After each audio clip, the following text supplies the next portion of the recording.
بسم اللہ الرحمن الرحیم۔ محترم بزرگوں اور دوستو، السلام علیکم ورحمۃ اللہ وبرکاتہ۔ قرآن کریم کو تجوید کے ساتھ اور اردو ترجمے کے ساتھ سیکھنے کے لیے آپ ہمارے اس سبق میں شامل ہوں۔ آج کا جو ہمارا سبق ہے وہ ہے پارہ الف لام میم سورۃ البقرہ آیت نمبر 40۔ سورہ بقرہ جو کہ پہلے پارے میں ہے، اس کی آیت نمبر 40، 41 اور 42، یعنی 3 آیات آج کے سبق میں پڑھایا جائے گا۔ تجوید بھی بتایا جائے گا کہ کس طرح سے صحیح تلفظ اور ادائیگی کے ساتھ پڑھیں، اور اس کے معنی بتائے جائیں گے۔ اچھا، معنی کی خاصیت یہ ہے کہ پہلے آپ کو حروف اور الفاظ کے علیحدہ معنی بتائے جاتے ہیں، اس کے بعد پھر اس کا پورا معنی بتایا جاتا ہے اور ساتھ ہی مختصر تفسیر بھی بتائی جاتی ہے۔ تو چلیے ہم آج کے سبق کو شروع کرتے ہیں۔ اعوذ باللہ من الشیطان الرجیم، بسم اللہ الرحمن الرحیم۔ پہلے آیت نمبر 40 کو پڑھنا سیکھیں۔ یا بنی اسرائیل اذکروا نعمتی التی انعمت علیکم وَأَوْفُوا بِعَهْدِي أُوفِ بِعَهْدِكُمْ وَإِيَّايَ فَارْهَبُونِ۔ تشدید جس حرف پہ ہوتا ہے اس کو مشدد کہتے ہیں، تو یہاں پہ یا مشدد ہے، اور تشدید کے معنی ہوتے ہیں سختی کے، یعنی جس حرف پہ تشدید ہو اس کو تھوڑے سختی کے ساتھ، سخت آواز کے ساتھ اسے ادا کریں۔ جیسے اسے یوں ادا کریں گے، وَإِيَّايَ فَارْهَبُونِ۔ اگر کسی نے وَإِيَّايَ کہہ دیا تو یہ غلط ہو گیا۔ وَإِيَّايَ فَارْهَبُونِ۔ چلیے، یا بنی، ابن کے معنی اولاد، بیٹا۔ یا بنی اے اولاد، اسرائیل یعقوب۔ دیکھیے، اسرائیل حضرت یعقوب علیہ السلام کا نام ہے۔ حضرت یعقوب علیہ السلام کو اسرائیل بھی کہتے تھے، تو حضرت یعقوب علیہ السلام کی جو اولاد ہے اسے بنی اسرائیل کہتے ہیں۔ آپ نے بار بار بنی اسرائیل سنا ہوگا، یعنی بنی اسرائیل، اسرائیل کے اولاد، اسرائیل کے بیٹے۔ اور حضرت یعقوب علیہ السلام یہ حضرت ابراہیم علیہ السلام کے پوتے ہیں، اور حضرت اسحاق علیہ السلام کے بیٹے ہیں، اور حضرت یوسف علیہ السلام کے والد ہیں۔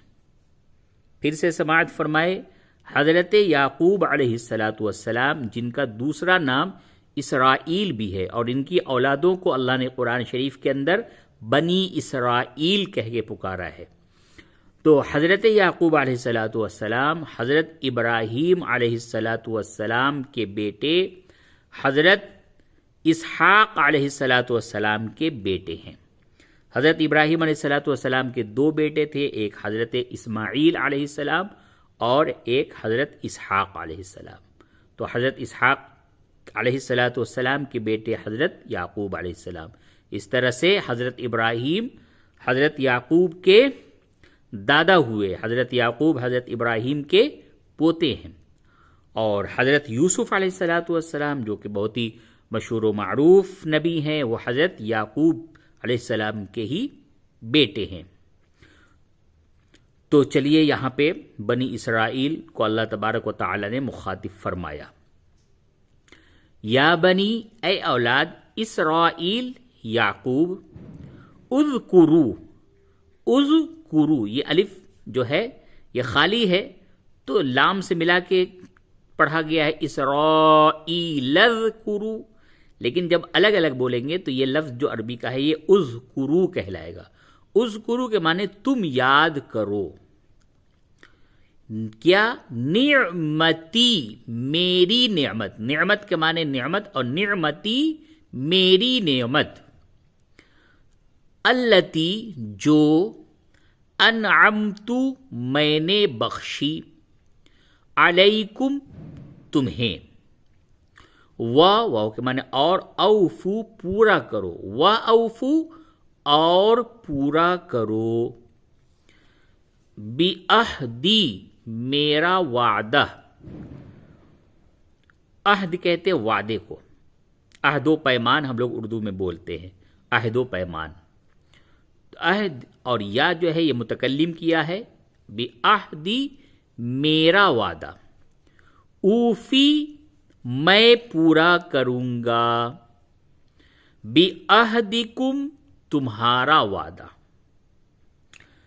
وَإِيَّايَ اور مجھ ہی سے. واو کے معنی اور، ایایا مجھ ہی سے، فرحبون ڈرو. اب اس کا پورا معنی یوں ہوگا، یا بنی اسرائیل اذکروا نعمتی التی انعمت علیکم وَأَوْفُوا بِعَهْدِي أُوفِ بِعَهْدِكُمْ وَإِيَّايَ فَارْهَبُونِ. اے بنی اسرائیل، اولاد یعقوب، میری نعمت یاد کرو. اللہ فرما رہا ہے میری نعمت یاد کرو جو میں نے تمہیں بخشی، اور پورا کرو میرا وعدہ، میں تمہارا وعدہ پورا کروں گا. یعنی اللہ سے جو تم نے وعدہ کیا ہے اس کو پورا کرو. تو اللہ تبارک و تعالیٰ نے جو پھر وعدہ کیا ہے نصرت کا، فتح کا، غلبہ کا، وہ پھر اللہ وعدہ کرے گا. اللہ اپنا مدد شامل حال فرمائے گا. پہلے تم نے جو وعدہ کیا ہے کہ میں آپ ہی کی عبادت کروں گا، آپ کے سوا میں کسی دوسرے کی عبادت نہیں کروں گا، دوسروں کو میں اپنا معبود نہیں سمجھوں گا، اپنے نفع اور نقصان کا مالک نہیں سمجھوں گا.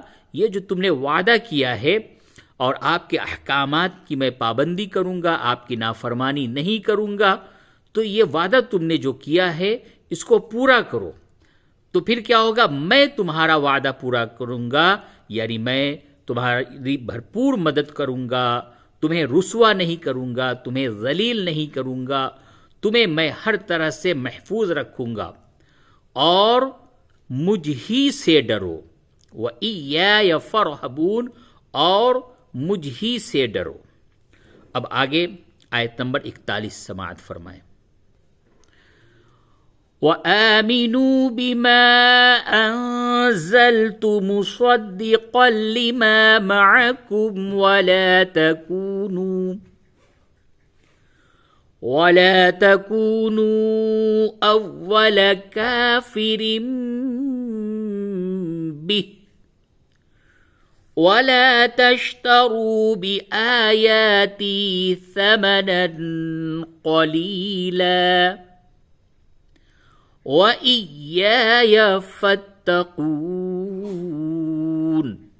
یہ جو قلیلہ ہے وقف کی حالت میں قلیلہ، جب بھی دو زبر پہ آپ وقف کرتے ہیں تو اس کو الف سے بدل کے پڑھتے ہیں. تو ثمنا قلیلا، اور اگر یہاں پہ وقف نہیں کریں گے تو پھر یوں پڑھا جائے گا ثمنا قلیلا وَإِيَّايَ فَاتَّقُونِ. یعنی کہ یہاں پہ ادغام مع الغنہ ہوگا، تنوین کے بعد واو آ گیا تو یہاں پہ ادغام مع الغنہ ہوگا. تو واو پہ تشدید نہیں ہے، لیکن ادغام جب کریں گے تو لام کو واو سے ملا کر کے اور غنے کے ساتھ پڑھیں گے. بِآيَاتِي ثَمَنًا قَلِيلًا وَإِيَّايَ فَاتَّقُونِ. اب علیحدہ پہلے معنی کو پڑھیں. واو کے معنی اور، آمینو تم ایمان لاؤ، و آمینو اور تم ایمان لاؤ. نون واو پیش نو واو مدہ ہے، اس کو تھوڑا کھینچ کر کے پڑھیں گے. وَآمِنُوا اور تم ایمان لاؤ، بیما اس پر جو، انزلتو میں نے نازل کیا، انزلتو میں نے نازل کیا، مصدقاً تصدیق کرنے والا، لما اس کی جو، معکم تمہارے پاس، ولا اور نہ، تکونو ہو جاؤ، ولا تکونو اور نہ ہو جاؤ، اولا پہلے، کافر یعنی کہ انکار کرنے والا اللہ کی آیتوں کا، اللہ کے احکام کا، اللہ کے حکموں کا، بھی اس کے، و اور، لا تشترو عوض نہ لو، بی آیاتی میری آیات، آیت کی جمع آیات، آیات میں یا متکلم واحد متکلم کا صیغہ لگایا تو بی آیاتی میری آیات، ثمنن کہتے ہیں، ثمن کہتے ہیں قیمت کو، قلیل کے معنی تھوڑی، ثمنن قلیلن قیمت تھوڑی، وَإِيَّايَا اور مجھ ہی سے، فَاتَّقُونَ ڈرو. اب اس آیت کا پورا ترجمہ سماعت فرمائے، یوں ہوگا، اور اس پر ایمان لاؤ جو میں نے نازل کیا، اس کی تصدیق کرنے والا جو تمہارے پاس ہے، اور اس کے پہلے کافر نہ ہو جاؤ، اور میری آیات کے عوض تھوڑی قیمت نہ لو، اور مجھ ہی سے ڈرو. کیا مطلب؟ اور تم ایمان لاؤ اس پر جو میں نے نازل کیا. اللہ تبارک و تعالی نے جو کتابیں نازل فرمائی ہیں، 4 تو بہت ہی مشہور معروف کتاب ہے، توریت، زبور، انجیل اور قرآن مجید. تو فرمایا کہ جو کچھ اللہ تبارک و تعالی نے نازل فرمایا ہے، جو اللہ کی کتاب ہیں، اس پر ایمان لاؤ، اس کی تصدیق کرنے والا جو تمہارے پاس ہے، جو کچھ تمہارے پاس ہے اللہ کی جو کتاب ہے. تو فرمایا کہ یہ جو قرآن کریم ہے، یہ ایک ایسی کتاب ہے کہ گزشتہ کتابوں کی یہ تصدیق کرنے والی کتاب ہے. یعنی قرآن کریم توریت کی بھی تصدیق کرتی ہے، زبور کی بھی، انجیل کی بھی. دوسرے لوگ جو ہوتے ہیں وہ تو جھٹلا رہے ہیں، لیکن یہ قرآن اور جو ہمارا ایمان ہے اس کا یہ جزو ہے کہ اللہ کی تمام کتابوں پہ اور تمام نبیوں پہ اور رسولوں پہ ہم ایمان لائیں اور اس کی تصدیق کریں. تو اس کے برعکس اگر آپ یہود و نصارہ کو دیکھیں تو وہ قرآن کی تصدیق نہیں کرتے بلکہ تکذیب کرتے ہیں. حضرت محمد مصطفیٰ صلی اللہ علیہ وسلم کی تصدیق نہیں کرتے بلکہ تکذیب کرتے، جھٹلاتے ہیں. لیکن ہمارے دین میں، ہمارے مذہب میں اور ہماری کتاب میں اللہ نے یہ سکھایا کہ حضرت موسیٰ علیہ السلام، حضرت عیسیٰ علیہ السلام اور دیگر تمام جو انبیاء ہیں وہ سب برحق ہیں، سب سچے ہیں، اللہ کے بھیجے ہوئے نبی اور رسول ہیں، اور جو کتابیں ہیں جو ان پہ نازل کی وہ بھی میری کتاب ہے، تو ہم اس کی تصدیق کرتے ہیں. اور آگے ارشاد فرمایا اللہ تبارک و تعالی نے، اور اس کے پہلے کافر نہ ہو جاؤ اور میری آیات کے عوض تھوڑی قیمت نہ لو اور مجھ ہی سے ڈرو. تو بہت سے جو لوگ تھے، جو یہود اور نصارہ، ان لوگوں نے اللہ تبارک و تعالی کی جو آیات ہیں، اللہ کے جو احکامات تھے، اس کو جانتے تھے، جاننے کے باوجود انہوں نے اس میں تحریف کر ڈالا. دنیا کے منفعت اور دنیا کو حاصل کرنے کے عوض، اور جو اپنے آقا اپنے رہنما تھے ان کو خوش کرنے کے لیے ان لوگوں نے اللہ تبارک و تعالیٰ کی کتاب میں ہی تحریف کر دیا. تو کہا کہ کافر مت ہو جاؤ، تمہارے پاس اللہ کی طرف سے رسول آئے، کتابیں آئیں، اللہ کے احکامات آئے، تم سب کچھ پڑھتے ہو، جانتے ہو، اس کے بعد بھی تم میری آیات کے عوض، میرے احکامات کے عوض تھوڑی سی قیمت پہ، یعنی دنیا کے اندر اگر ساری دنیا بھی مل جائے تو آخرت کے مقابلے میں اور جنت کے مقابلے میں وہ مختصر ثمناً قلیلہ ہی تو ہے. ہمیں لگتا ہے کہ یہ دنیا کے اندر یہ ہمیں بہت ہی زیادہ مال دے رہا ہے، یہ ہمیں بہت ہی زیادہ اس کی قیمت دے رہا ہے، لیکن اگر ہم آخرت کے سے اس کا توازن کریں، اس کا موازنہ کریں تو معلوم ہوتا ہے کہ دنیا کل جہاں کی نعمت آخرت کے مقابلے میں کیا ہے؟ ثمناً قلیلہ ہے، یعنی تھوڑی سی قیمت ہے. اللہ تبارک و تعالیٰ کہہ رہا ہے کہ اس سے بچ سکتے ہو. کیسے بچ سکتے ہو؟ کہ میرا خوف تمہارے اندر پیدا ہو جائے. تو اللہ کا خوف ہی ہر گناہ سے انسان کو بچاتا ہے. اللہ فرما رہا ہے وَإِيَّايَ فَاتَّقُونَ، اور مجھ ہی سے ڈرو. ایک آیت نمبر 42 بھی پڑھیں. دیکھیں اس میں کچھ جزو اس صفحے پہ ہے اور باقی اگلے صفحے پہ ہے. تو یہ ہے وَلَا تَلْبِسُوا، آگے ہے الحق، وَلَا تَلْبِسُوا الْحَقَّ. تو واو کے معنی اور لا معنی نہیں اور نہ. تلبسو کے معنی ہے ملاؤ اور نہ ملاؤ. اب اگلے صفحے پہ اس کا باقی حصہ پڑھتے ہیں اور اس کو پھر وہاں پہ ملایا جائے گا. وَلَا تَلْبِسُوا، یاد رکھیے وَلَا تَلْبِسُوا اور نہ ملاؤ.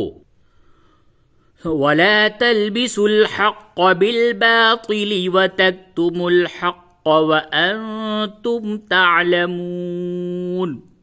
آیت نمبر 42، اور آج انشاءاللہ اسی جگہ آیت نمبر 42 تک ہی سبق پڑھایا جائے گا. تو چلیے پیچھے آپ نے پڑھا پچھلے صفحے پہ وَلَا تَلْبِسُوا، وَلَا تَلْبِسُوا الْحَقَّ بِالْبَاطِلِ وَتَكْتُمُوا الْحَقَّ وَأَنْتُمْ تَعْلَمُونَ. تو وَلَا تَلْبِسُوا کے معنی اور نہ ملاؤ حق بالباطل، باطل سے، وَتَكْتُمُوا اور نہ چھپاؤ الحق، حق، وَأَنْتُمْ جب کہ تم تعلمون جانتے ہو. پورا معنی یہ ہوں گے اور نہ ملاؤ حق کو باطل سے اور حق کو نہ چھپاؤ جب کہ تم جانتے ہو. تو اس میں خصوصیت کے ساتھ یہود سے کہا جا رہا ہے کہ اللہ تبارک و تعالیٰ کے جو احکامات ہیں، جو حق ہے، اس کو باطل سے نہ ملاؤ. انہوں نے گڑبڑ کر دیا، تحریف کر دیا اللہ کی کتاب میں، اور حق کو جانتے ہو. ان کے جو علماء تھے وہ حق کو جانتے تھے، اس کے باوجود بھی وہ حق کو چھپاتے تھے. تو کہا اور حق کو نہ چھپاؤ جب کہ تم جانتے ہو. اور اگر عمومی معنی لیتے ہیں تو تمام ہم لوگ بھی، تمام اہل ایمان مراد ہیں، تمام انسان مراد ہیں کہ اللہ تبارک و تعالیٰ کی طرف سے جب تمہارے پاس حق نازل ہوا، حق اتر گیا، تم نے حق کو قبول کر لیا، تو اب حق کو باطل سے نہ ملاؤ. حق کیا ہے؟ جو اللہ کی طرف سے جو کچھ بھی ہے وہ حق ہے، اور جو کچھ نفس اور شیطان کی طرف سے ہے وہ اس کا سب کچھ باطل ہے. تو حق اور باطل کو ایک ساتھ نہ ملاؤ اور حق کو نہ چھپاؤ. جب میں جانتا ہوں کہ حق کیا ہے تو پھر اس کو مت چھپاؤ.